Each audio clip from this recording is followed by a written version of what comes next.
Hello mga ka-BS, good day sa inyong lahat. So ngayon mga ka-BS, papakita ko sa inyo itong mga alaga ko, mga blue crayfish. Ayan, mga breeder natin yan. Ayan, marami sila. Ayan, mga blue yan. Tingnan mo. Ayan. So total niyan 99 na may eggs. So lilipat natin sila sa malaking tank. Ayan. So sana maging dark blue sila para mas maganda. Yan. So lilipat natin sila dyan. Yan. Marami na silang eggs. So lalagay natin isa-isa.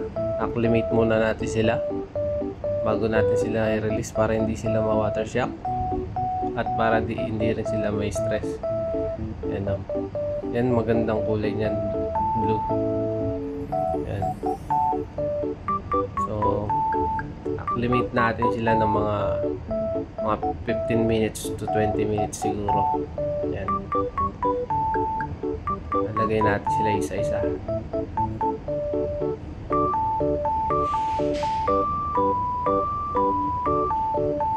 Yan. Yan o. Ganda niyan. Blue. Blue na blue.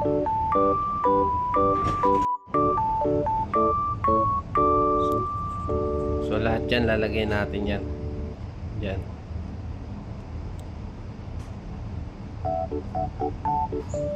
Mahirap mag-video eh. Mag-isa lang eh. Yan.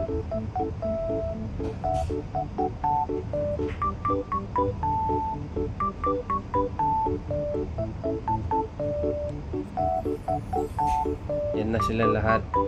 2, 4, 6, 7 yan. Meron pa dito. May tatlo pa dito, Lods. Kukunin natin yan mamaya. Isasali natin sila dun. Yan o. Yan, may eggs din yan. Makatago.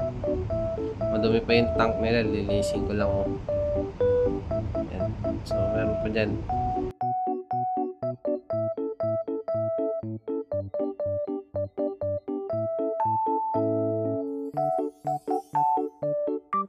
Yan, Lods. After nun, nirelease na natin yung iba.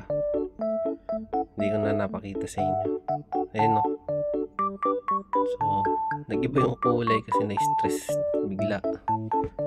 Ayan. Pero babalik din yan mamaya sa kulay nila. Ayan o.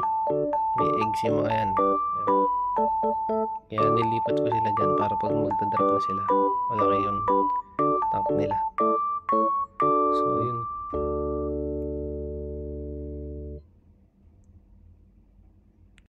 So, re-release pa natin yung mga iba ng Lods. Ayan. So, total breeder natin, mga nasa 10 sila. Pati yung nasa taas. Ayan. Tanggalin natin sila. Isa-isa. Ayan. Daham siguro mga anak niyan, mga Lods. Pag nag-drop yung mga yan. 10 breeder. Na-stress na wala yung kulay. Ayan. Yan yung munting barracks natin. Yan, hanggang dito na lang mga Lods. Hanggang sa muli. See you in the next video. Bye.